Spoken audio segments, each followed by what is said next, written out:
Headmaster हैं मध्य विद्यालय Vaniya block Modanganj Jehanabad से। इनका सर कहना है कि विद्यालय में सुधारात्मक विद्यालय निरीक्षण हो, ग्रामीण से शिक्षकों का फीडबैक लिया जाए, फीडबैक नकारात्मक आने पर उन्हें सुधरने का 1 या 2 मौका दिया जाए, तत्पश्चात बदलाव नहीं दिखने पर कठोर कार्रवाई की जाए, जिसमें बर्खास्तगी भी अपेक्षित है। अन्य कार्य हेतु सर एक और ये रख रहे हैं कि मध्य विद्यालय में एक गैर शैक्षणिक कर्मी की बहाली की जाए। सर इसमें देखिए, मैं अनेक बार और विभिन्न स्तर पर मैं बोलता रहा हूँ, जो शिक्षा जो है, शिक्षा विद्यालय में शिक्षा जो है, इसका जो दायित्व है, एक तो टीचर तो पढ़ाते ही हैं, बच्चे आते हैं, लेकिन इसकी रिस्पॉन्सिबिलिटी पूरे समाज की है। और जब तक ये पूरा समाज इसकी रिस्पॉन्सिबिलिटी नहीं लेगा, तब तक शिक्षा व्यवस्था सुधरेगी नहीं।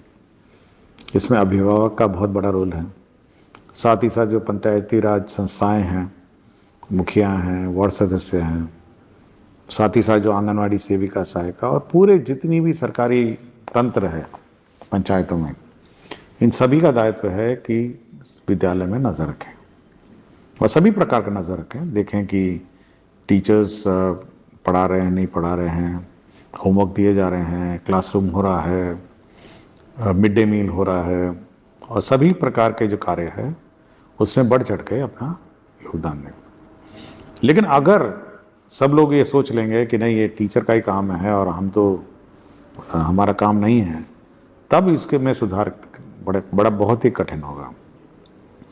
और यह सुनिश्चित करना कि सभी विद्यालय ठीक तरह चले, मेरा अपना विचार है कि सभी को और सभी जितने भी स्टेक होल्डर हैं गाँव में, सभी को उस पर नज़र रखनी चाहिए और दबाव से ही, सामाजिक दबाव से शिक्षा में सुधार होगा, क्योंकि ये बहुत ही महत्वपूर्ण है।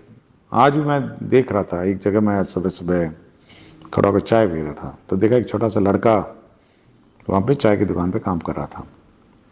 तो मैंने ऐसे ही पूछा कि आप स्कूल नहीं जाते हैं? तो उसने यही कहा कि विद्यालय में खर्चा लगता था, पैसे लगते थे, इसलिए मैं विद्यालय छोड़ दिया। और मैंने पूछा पिताजी, तो पिताजी झारखंड में कहाँ मजदूरी करते हैं, पत्थर तोड़ते हैं, पत्थर तोड़ने वाले मजदूर हैं, और मुझे यहाँ पे चाय की दुकान में भेज दिया है। और मेरे ख्याल से उसको करीब, मैंने पूछा भी तो 4,500 रुपये उसको महीने का उसका पेमेंट है। तो अब देखिए, गांव बहुत छोटा सा यूनिट है और गांव में सब लोग जानते हैं कि फलाना का बेटा बेटी क्या करता है, और सबको ये बात पता होगी कि बच्चा है वो चाय का दुकान में पटना में काम कर रहा है। या तो ये समाज का ये दबाव है और समाज का दायित्व है कि यह देखें कि हर बच्चा उनके गांव का स्कूल में जाए, कोई इधर उधर बटरगश्ती ना करे, गांव में इधर उधर घूमे नहीं, और सब लोग मिलके विद्यालय का संचालन करें और शैक्षणिक व्यवस्था में सुधार करें। संभव है। देखिए, सरकार की पॉलिसी रही है कि यूनिवर्सल एजुकेशन रहे और सभी को एक समान एजुकेशन दिया जाए, लेकिन हम लोग कुछ स्कूल ज़रूर हर प्रखंड में एक मॉडल स्कूल बनाएंगे ताकि लोग उसको देख के नकल करें। मतलब जो बाकी स्कूल हैं वो उस स्कूल से मार्गदर्शन लें। तो पहले जिला में शुरू करेंगे, हर एक जिला में स्कूल चयनित करेंगे, फिर हम लोग अनुमंडल और फिर प्रखंड में, ताकि एक मॉडल, ये इसलिए नहीं कि बच्चा उधर कुछ बच्चे जाएंगे या इधर बच्चे नहीं जाएंगे, लेकिन बाकी स्कूलों के लिए वो एक मॉडल बने कि भाई आपका स्कूल भी वैसे बनना चाहिए। तो उस काम पर काम चल रहा है और हम लोग चयन कर रहे हैं, और जिला में कम से कम शुरुआती दौर पर हर जिले में हम लोग एक मॉडल स्कूल बनाएंगे, उसको सबसे उत्कृष्ट बनाएंगे, और उसकी देखा देखी फिर अनुमंडल बनाएंगे, फिर अनुमंडल का स्कूल का देखा देखी फिर प्रखंड बनाएंगे। तो इस पर कार्य चल रहा है। ये बहुत अच्छा होगा सर। ये टीचर की व्यक्तिगत रुचि पर है, और मैं समय समय पे बहुत सारे टीचर्स के नवाचारों को देखता रहता हूँ और मेरे समक्ष भी बहुत सारी जानकारी आती रहती हैं। लोग बहुत बढ़ चढ़ के अपने व्यक्तिगत रुचि लेके करते हैं। अब मैं एक टीचर का सूचना मुझे मिला था, एक रंजन कुमार हैं, प्रधान अध्यापक मध्य विद्यालय बीहट में।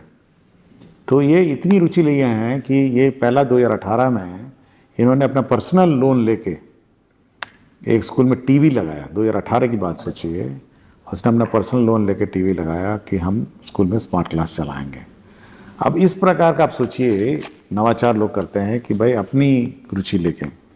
इसी तरह मुझे प्रियंका कुमारी शिक्षिका मध्य विद्यालय मल्हा टोल परिहार सीतामढ़ी का भी आया, इसकी भी मुझे सूचना है कि ये बढ़ चढ़ के जो TLM है इक्विपमेंट्स है अपने आप बनाती हैं और काम करती हैं। साथ ही साथ पूजा बोस हैं प्राथमिक विद्यालय जनक बाग कुल्ला खास कस्बा पूर्णिया। तो यह व्हाट्सएप के माध्यम से जो टीचर्स हैं जो अभिभावक हैं उनसे संपर्क करती है कि आपका जो बच्चा है वो किस प्रकार पढ़ रहा है, क्या कर रहा है। और मैं एक बार हाल ही में मैं किसी वीडियो में देख रहा था, मुझे याद नहीं आ रहा स्कूल का नाम, कि एक टीचर उंगलियों में पपेट कागज बना के पपेट बना के बच्चों को सिखा रही थी। तो यह टीचर की बड़ी मतलब व्यक्तिगत रुचि है कि कैसे बच्चों को मतलब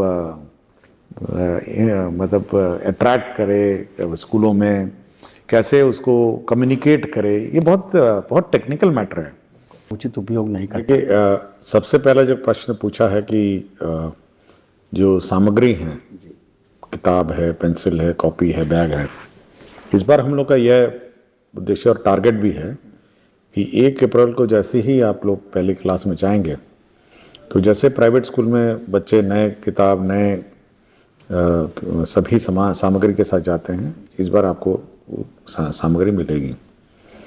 और हम यह भी कोशिश में हैं कि जो यूनिफॉर्म है, जो वर्दी है, जो ड्रेस है, वो भी आपको समय पे नए क्लास जाने के तुरंत ही उसी दिन आपको मिल जाए, ताकि आप नए ड्रेस में, नए किताबें, नए बैग के साथ आप नए स्कूल में जाएंगे।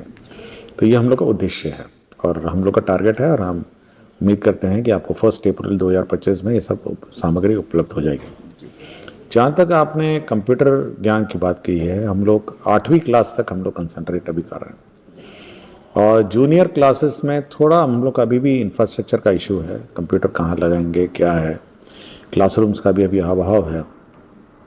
लेकिन हम लोग कोशिश में लगे हुए हैं कि कहीं मोबाइल मतलब कंप्यूटर लैब विभिन्न स्कूल में जाएगी, थोड़ा ज्ञान देंगी कि कैसे कंप्यूटर होता है। कंप्यूटर शिक्षा के मोबाइल क्लासरूम का हम लोग व्यवस्था करने की कोशिश में हैं, ताकि प्रखंड में कम से कम घूमे, तिथि निर्धारित हो, ताकि जो छोटे बच्चे हैं, प्राइमरी स्कूल के भी बच्चे हैं जहाँ पे कम से कम क्लासरूम नहीं है, कम से कम ये मोबाइल कंप्यूटर वैन बहुत जगह है जिसमें 10-15 कंप्यूटर रहते हैं, बच्चे चढ़ जाते हैं उस कंप्यूटर वैन में और अपना कंप्यूटर का ज्ञान करते हैं। तो ये हम लोग ट्रायल के रूप में हम लोग ट्राई कर रहे हैं कि कम से कम प्रखंड स्तर पर वैन उपलब्ध हो और ये विभिन्न स्कूल जाए और वहाँ पे कंप्यूटर में छोटे बच्चों को कंप्यूटर सिखाएंगे।